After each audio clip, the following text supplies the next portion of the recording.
My name is Carol, I'm 62 years old, and my world ended on a Tuesday afternoon when my own son told me he was tired of seeing me. Before I tell you how I sold the house he was living in right from under him and watched his world crumble, let me know where you're watching from in the comments.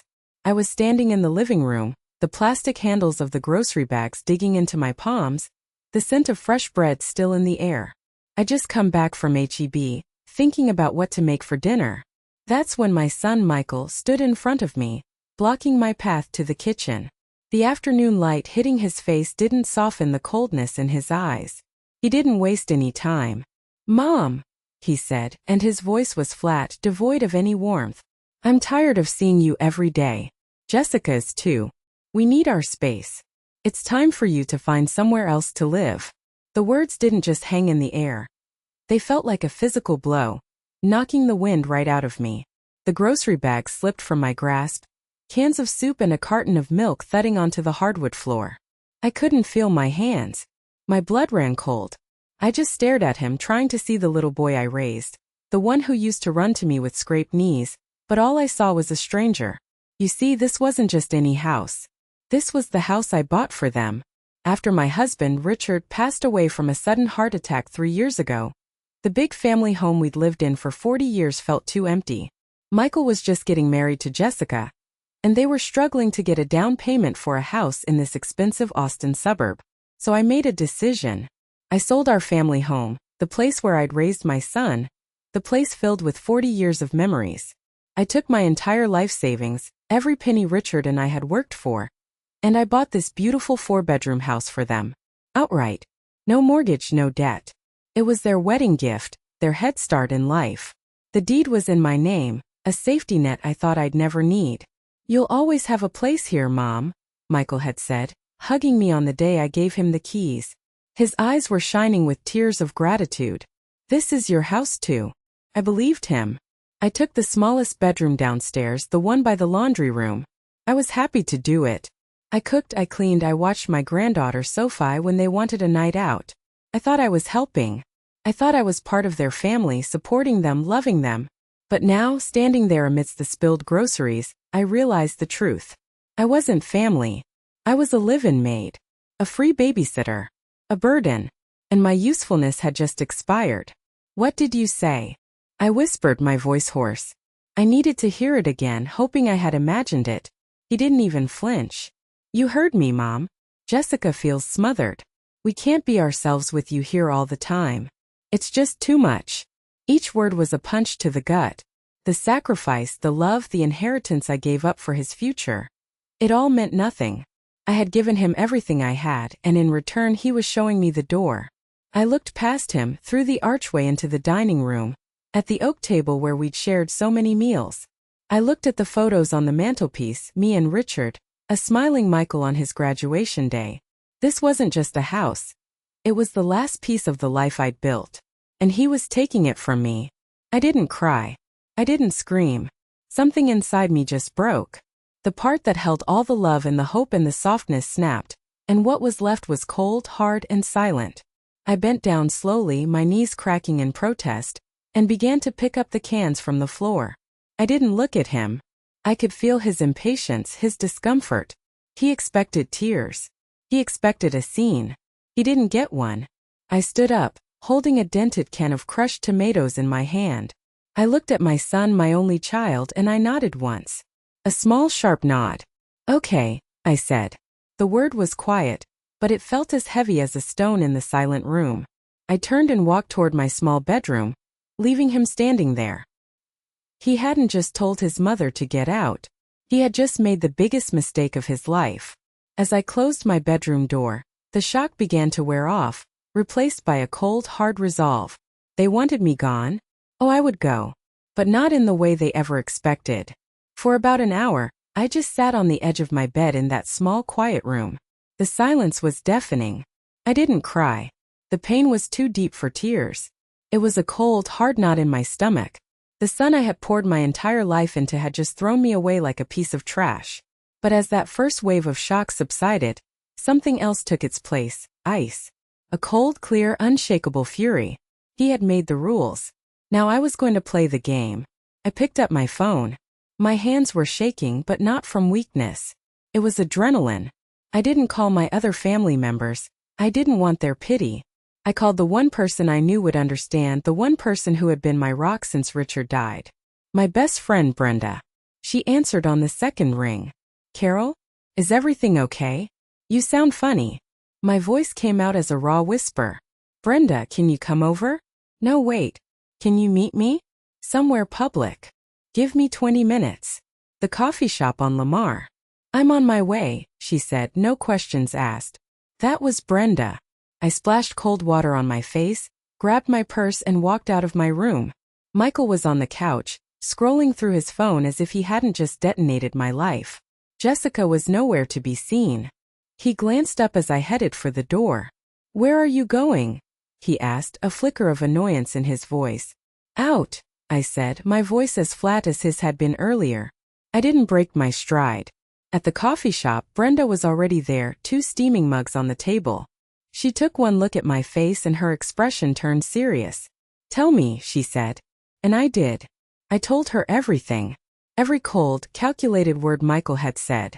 I told her about selling the family home, about my life savings, about the promise he'd made.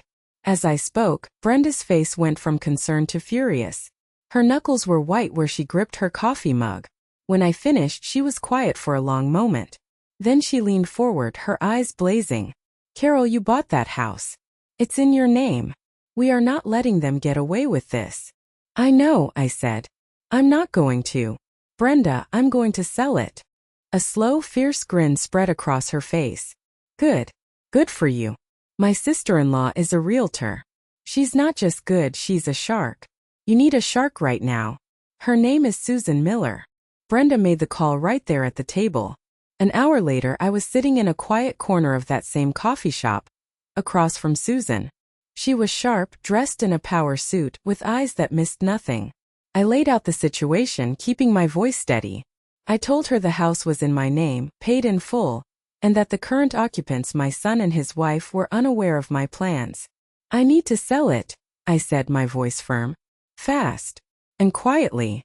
I want the deal closed before they even know what's happening. Susan didn't bat an eye. She listened, nodded, and then looked at me with a calculating expression. This is an unusual situation, Carol, but not impossible. The market in Austin is hot.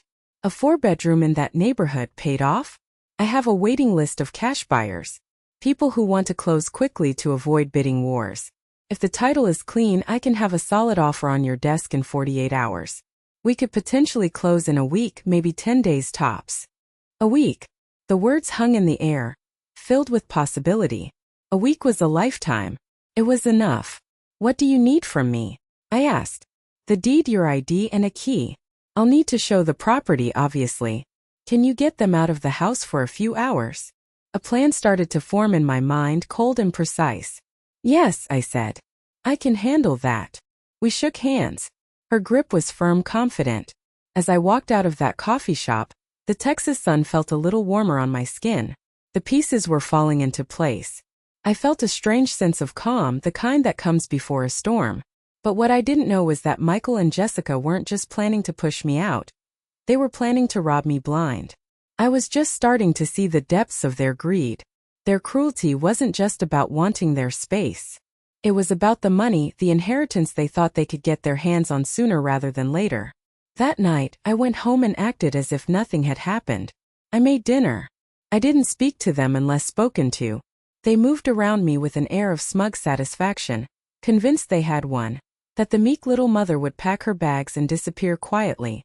They had no idea that the woman they were ignoring was methodically planning to pull the rug out from under their entire world. The game was on, and I was determined to win. The next morning, I woke up before the sun. There was no more grief, only purpose. I made coffee and sat at the kitchen table, the same table I'd bought from a lovely antique store in Fredericksburg. In front of me was my old leather-bound notebook. For years, it was where I kept budgets and lists. Now it was my war journal. I went through the house in my mind, room by room, and started writing. The Italian leather sofa in the living room. The set of Japanese steel knives in the kitchen block. The top-of-the-line dishwasher we installed last year. The Persian rug in the hallway. Page after page, I listed every single significant item I had purchased with my own money. I had the receipts for almost all of it, filed away neatly in a box in my closet. I drew a red star next to each item that was valuable enough to sell separately or small enough to take with me. Each star was a memory being reclaimed.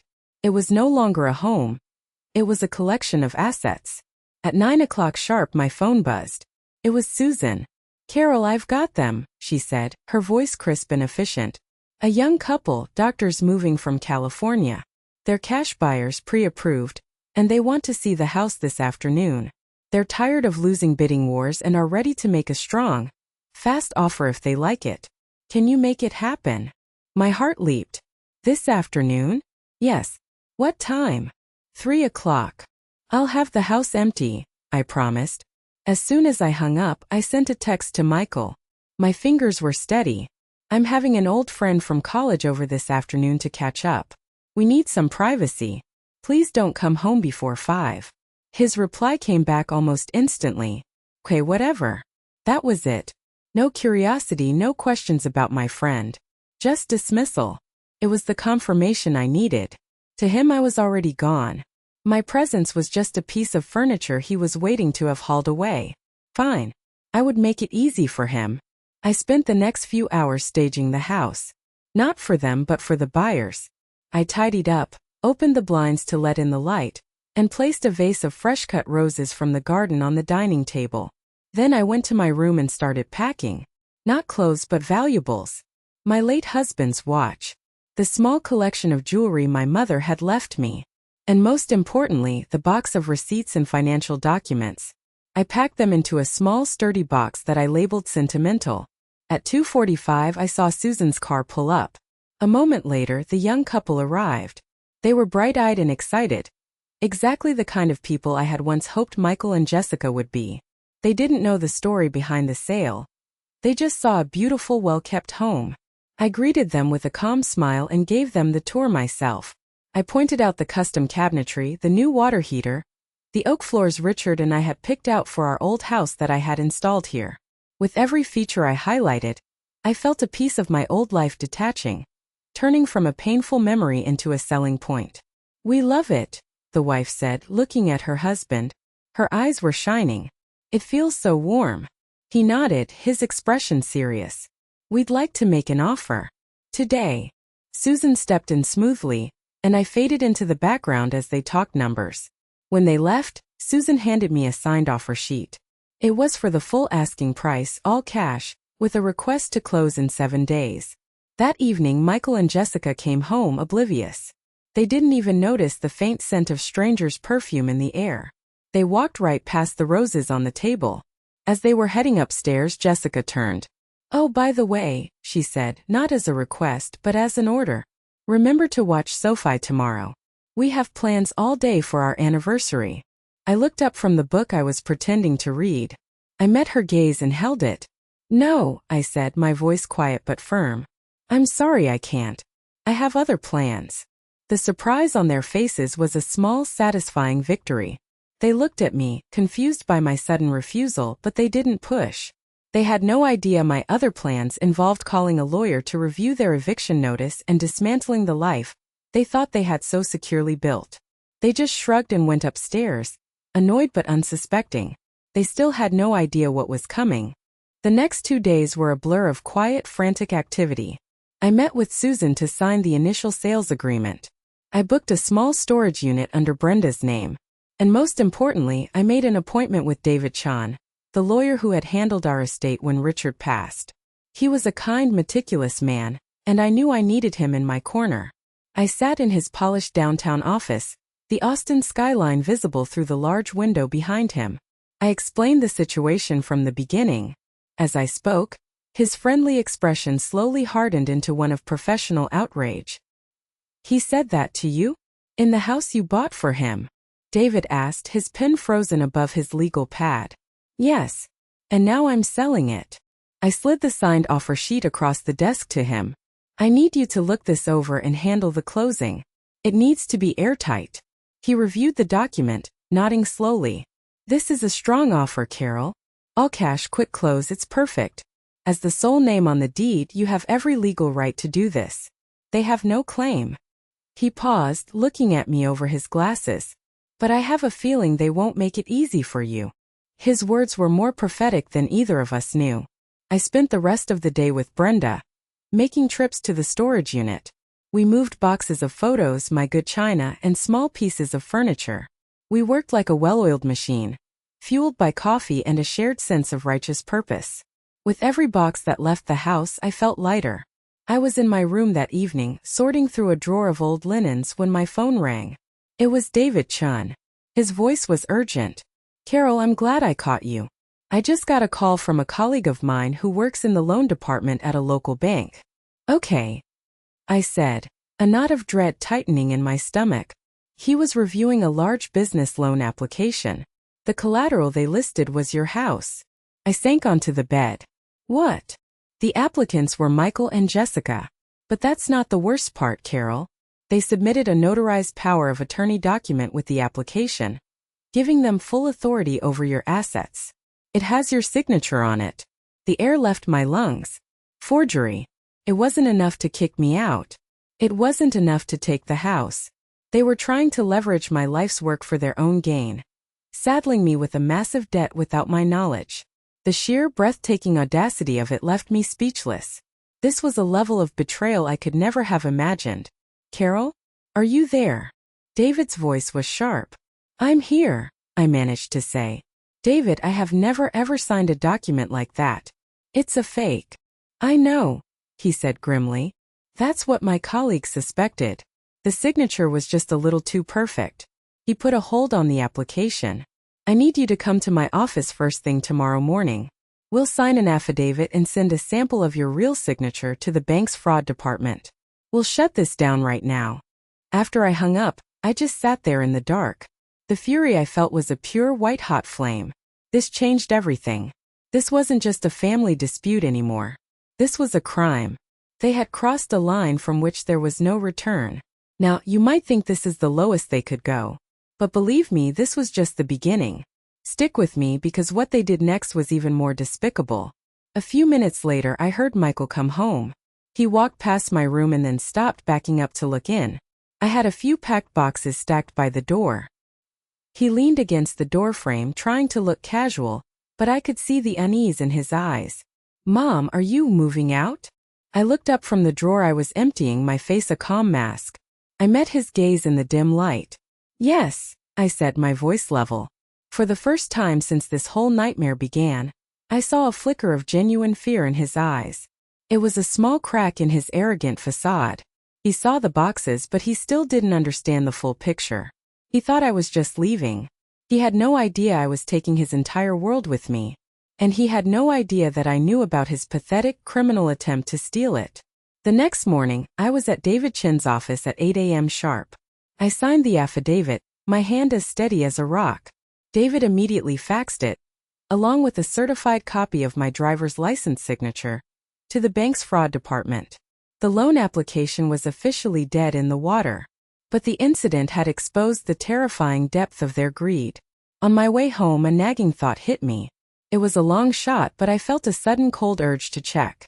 I drove to a different bank, a small credit union where Richard and I had opened a joint savings account for Michael when he started college over 15 years ago. We'd put a few $1,000s in it for books and emergencies. I had become the sole owner after Richard's death, but Michael's name was still on it as a beneficiary. I hadn't thought about it in years and had completely forgotten to close it. The balance, I assumed, was negligible. I walked up to the teller. "I'd like to check the balance on an old savings account and get a printout of recent activity," I said, handing her my ID. The teller typed for a moment and then her eyebrows shot up. "Okay, ma'am. The current balance is $78.15. She paused. "And I'm seeing a lot of recent activity. It looks like there have been multiple attempts to withdraw the remaining funds over the last 2 days, but they were all declined." My heart hammered against my ribs. Declined? Why? The daily withdrawal limit was set to $50 back when the account was opened. The attempted withdrawals were for the full balance. She handed me the printout. I stared at the paper in my hands. There it was, in black and white. 4 separate attempts from 4 different ATMs across Austin, all made in the last 48 hours. After their big loan had been put on hold, they had gotten desperate. They had tried to drain this tiny forgotten account.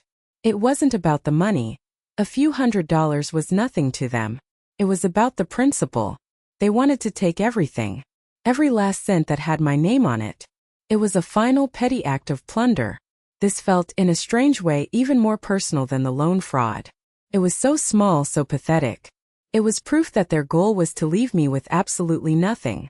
The betrayal was so complete it was almost clarifying. "I'd like to close this account," I told the teller, my voice shaking with a quiet rage.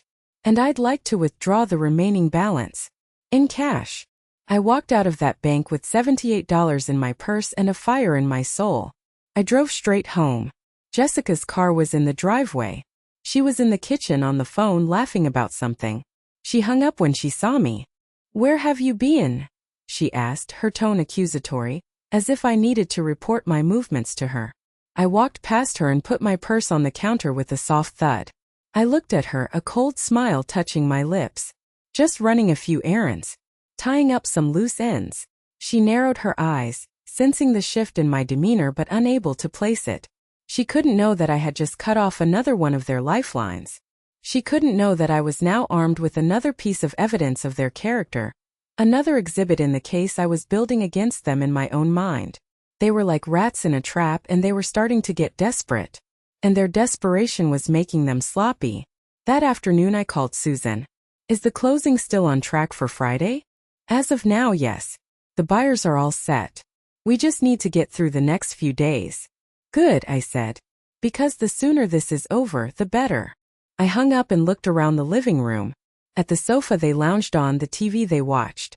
They lived in my house, surrounded by my things, all while plotting to take every last thing from me. The countdown had begun. They had 3 days left of living in their fool's paradise. With the closing only 2 days away, their desperation escalated into open warfare. The first salvo arrived via courier on Wednesday morning. It was a cease and desist letter from a high-powered law firm I'd never heard of. It was full of legal jargon, but the message was clear. They were claiming residency rights and emotional distress, and they were demanding I immediately halt the sale of the property. I faxed it to David Chun. He called me back within minutes, chuckling. "This is amateur hour, Carol. Residency rights don't supersede legal ownership when there's no lease agreement. They're tenants at will, which means you can ask them to leave at any time. This is just a scare tactic. Ignore it." So I did. I spent the day packing my kitchen, carefully wrapping the good silver Richard's mother had given me. But their next move was far more public and humiliating. On Thursday morning, as I was enjoying a rare moment of peace with my coffee, there was a loud, aggressive knock on the front door. Not a friendly rap, but an official, demanding pound. I opened it to find 2 uniformed police officers on my doorstep. "Ma'am, are you Carol?" the taller officer asked, his hand resting near his sidearm. "Yes, I am," I said, my heart starting to pound. "We've received a complaint from a Mr. Michael and Mrs. Jessica, residents at this address. They've filed a report alleging that you are attempting to illegally dispose of shared marital assets in anticipation of a family dispute." Shared assets. The nerve was so astounding I almost laughed. "Officers," I said, keeping my voice as calm as I could, "this house is not a shared asset. It is my sole property. I have the deed to prove it." Just then Michael and Jessica came clattering down the stairs, putting on a masterful performance of concerned victims. Jessica had tears in her eyes. "Thank God you're here, officers," she said, her voice trembling. "She's trying to sell our family home out from under us. She's not thinking clearly." The officers looked from her to me, their expressions unreadable. This was it, the moment of confrontation. I looked past the police, past Jessica's crocodile tears, and straight at my son. His eyes were cold, defiant. "I am not thinking I can sell it," I said, my voice ringing with a clarity that surprised even me. "I know I can. And I have."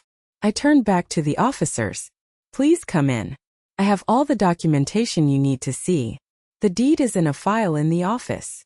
They followed me inside, Michael and Jessica trailing behind them like vultures. Jessica was glaring at me, a look of pure hatred on her face, as if she truly expected to see me led away in handcuffs. I walked to the small desk in the corner, unlocked a drawer and pulled out a folder. I handed the original deed, with its official county seal, to the taller officer. He examined it carefully front and back. He passed it to his partner. They murmured to each other for a moment. Then the first officer handed the deed back to me. "Well, ma'am," he said, his tone shifting from official to almost apologetic. "The paperwork seems to be in order. This property is listed solely in your name. There's no crime being committed here. We're sorry to have bothered you." He gave Michael and Jessica a hard look. Filing a false police report is a serious offense. Jessica's face went pale. Michael just stared at the floor. As the officers turned to leave, I walked to the dining room table where a manila envelope lay waiting. I had printed a copy of the signed, binding sales contract that morning. I pulled it out and slapped it down on the table in front of my son and his wife. The sound echoed in the silent room. "Here," I said, my voice low and dangerous. "This is a copy of the contract. The sale closes tomorrow. I suggest you read the section about vacant possession. You have exactly 4 days from today to find another place to live." I tapped the paper. "The countdown starts now." The look of pure, unadulterated panic on their faces was something I will never forget. The fake tears were gone, replaced by the stark terror of reality crashing down on them. For the first time, they realized they weren't in control anymore. They had lost. They were cornered animals now, and cornered animals are the most dangerous. I knew their pathetic legal threats and police reports were just the beginning. I expected them to get angrier. I did not expect them to get so cruel. The very next day, Friday, the day the sale was set to close, I received another unexpected visitor. This time, it was a pleasant-looking woman in a sensible pantsuit, holding a clipboard. "Carol," she asked gently. "My name is Maria, and I'm with Adult Protective Services for Travis County." My blood ran cold. APS. This was a new low even for them. "We received an anonymous report," she continued, her eyes full of professional sympathy, "expressing concern for your welfare.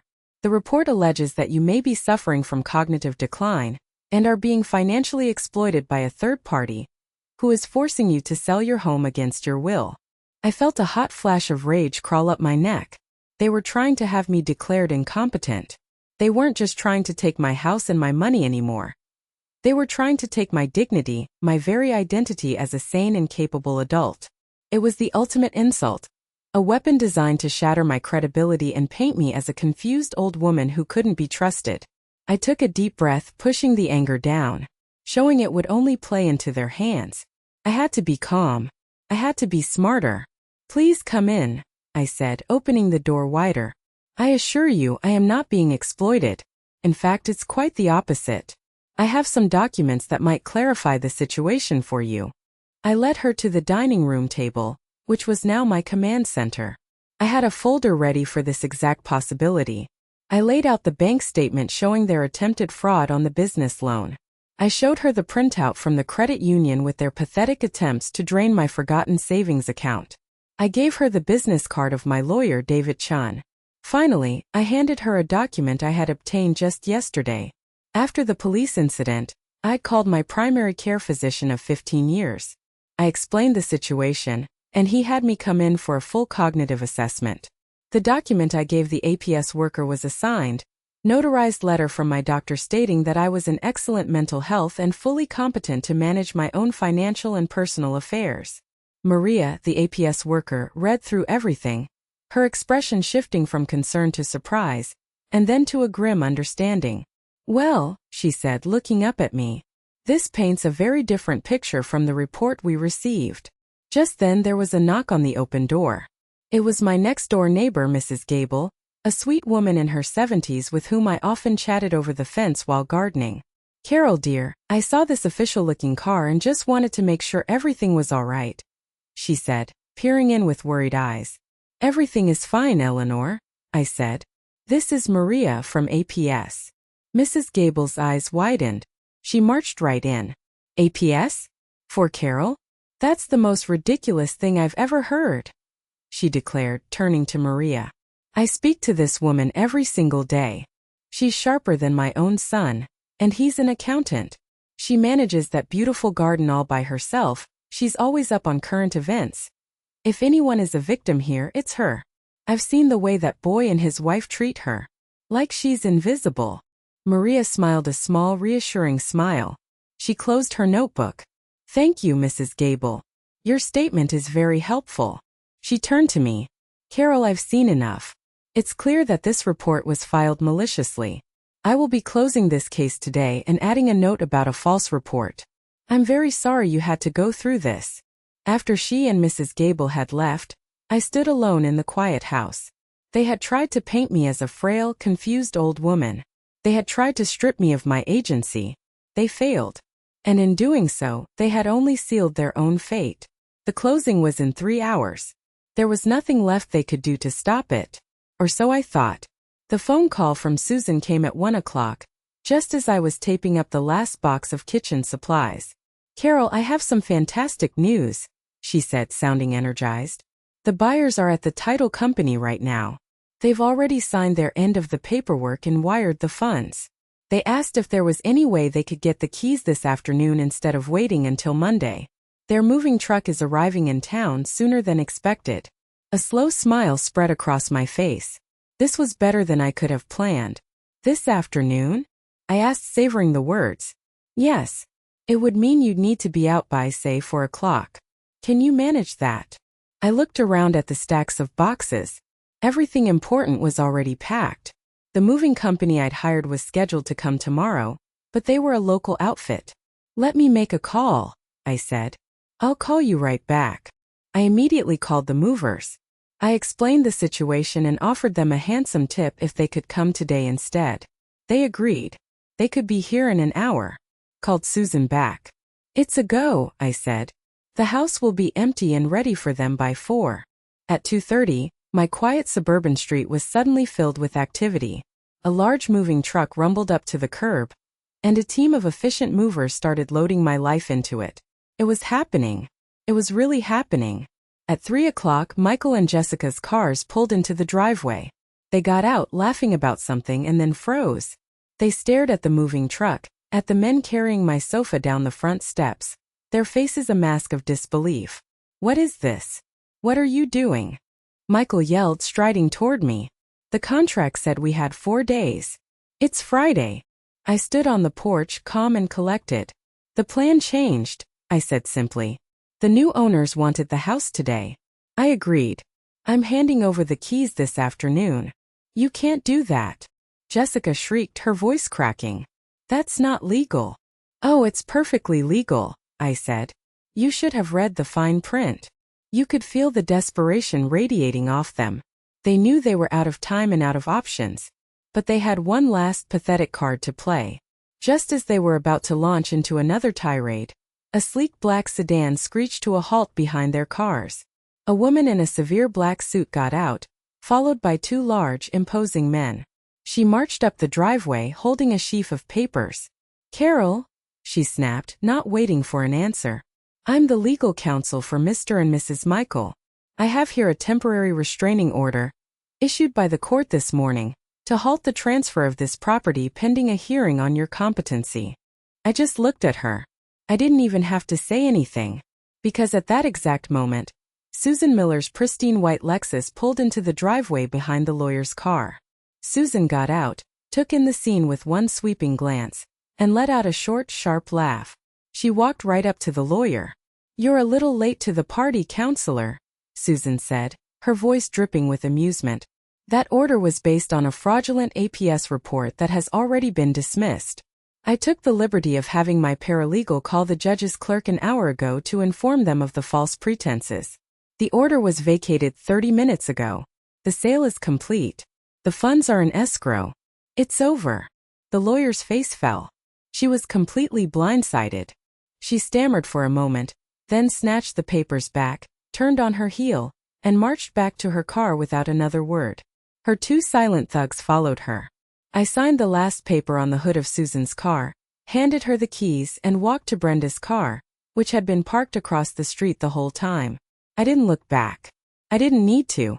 I left my son and his wife standing on the porch of a home that was no longer theirs, surrounded by the ruins of their own greed. Brenda and I drove away in silence. I watched the familiar neighborhood slide by the car window, feeling a strange and unsettling mix of emotions. There was relief, yes. A deep, profound relief that the battle was over. But there was no joy. There was no triumphant feeling of victory. Just a hollow, aching emptiness where my family used to be. "Are you okay?" Brenda asked softly, reaching over to pat my hand. "I will be," I said, and I knew it was true. "Let's just get to the apartment." I had rented a small, clean one-bedroom apartment in a quiet complex on the other side of town. It was a new beginning. We spent the rest of the afternoon directing the movers and starting to unpack the essentials. The new space was small, but it was mine. It was safe. Just as we were about to order a pizza to celebrate my first night of freedom, my phone rang. The caller ID showed a block number, but something told me to answer it. "Is this Carol?" a man's stern voice asked. "Yes, it is. This is Detective Morris with the Austin Police Department. Ma'am, I need you to come down to the Central Precinct. A complaint has been filed against you." I felt a weary sigh escape me. Of course. It wasn't over. "A complaint for what, detective?" I asked, my voice flat. "Theft, ma'am. Mr. Michael and Mrs. Jessica have filed a report stating that during the move, you stole numerous personal items belonging to them. The list includes a leather sofa, a 65-inch television, various artworks, and a coffee maker." I almost laughed. It was so absurd, so pathetic. "Detective," I said, "I have not stolen anything. Every single item in that moving truck was purchased by me. I have the receipts to prove it." "I understand, ma'am, but we need you to come in and give a formal statement to clear this up. They're pressing charges." "I'll be there in 30 minutes, I said and hung up. Brenda looked at me, her eyes wide with disbelief. "You're kidding me." "Nope," I said, grabbing my purse. "One last battle to fight." I didn't go to the precinct empty-handed. I stopped at my storage unit first. In the very front was the box I had labeled sentimental. But it didn't just hold photos. It held my financial armor. I grabbed the thick accordion file labeled household purchases. At the police station, I was led to a small, sterile interview room.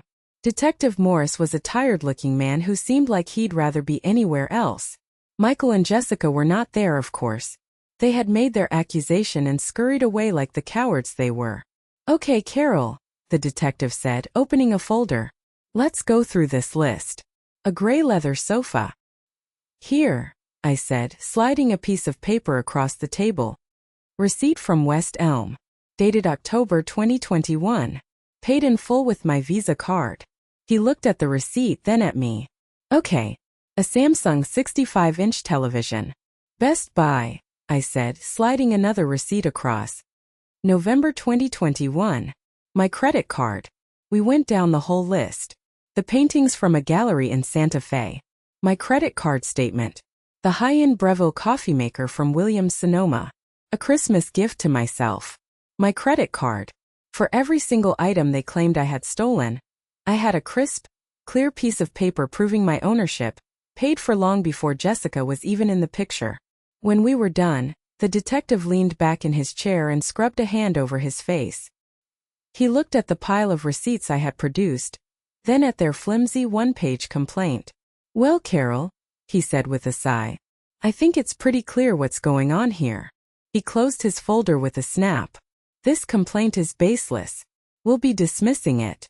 And I'll be having another chat with your son about the legal definition of perjury." He paused. "For what it's worth, you have more than enough grounds here to file a counter-complaint for harassment and filing a false report." I thought about it for a second.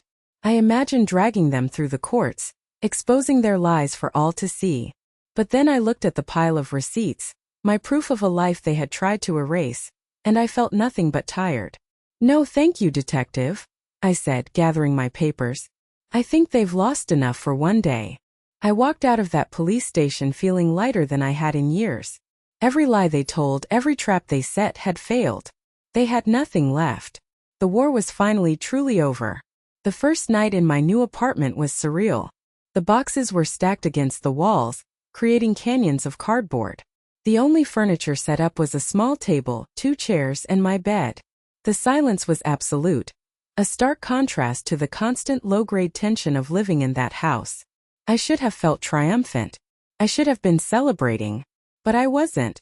I sat at the small table with a cup of tea, staring at the blank wall. The victory felt hollow. Yes, I had won. I had protected myself, I had secured my future. I had stood up to their bullying and greed. But what had I really won? The right to be alone.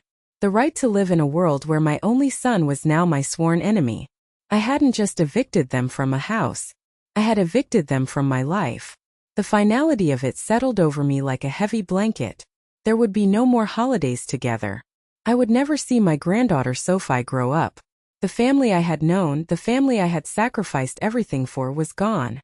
It had been an illusion all along, but the loss felt real nonetheless. My lawyer David had called earlier. He confirmed that the funds from the sale had been successfully transferred to a new bank account at a new bank, an account that only I had access to. He told me I was safe, but I didn't feel safe. I felt adrift. I unpacked one last box, the one labeled sentimental. I took out the small wooden box where I kept my most precious things. Inside were a handful of old photographs. There was one of Michael as a little boy, maybe 5 years old, with a gap-toothed grin, holding up a finger painting. There was a photo of me and Richard on our wedding day, young and impossibly happy. And there was a family picture from our last Christmas together before Richard passed. All of us in ugly sweaters. A moment of forced cheer that now seemed like a lifetime ago. The tears finally came. Not hot tears of anger but quiet, heavy tears of grief. I was mourning the son I thought I had. I was mourning the family I had tried so hard to build. I was mourning the simple, happy future I had always imagined for myself, surrounded by people who loved me. As I sat there in the dark, my phone, which I had placed on the table, buzzed. I glanced at it. A text from an unknown number. My blood ran cold when I read it. The message was short and chilling. "You think you've won, Mom? This isn't over." I knew with a certainty that settled deep in my bones that it was from Jessica. Michael wouldn't have been so direct. This was her brand of venom. It was a promise, a threat, a sign that even though I had escaped, they still wanted to haunt me.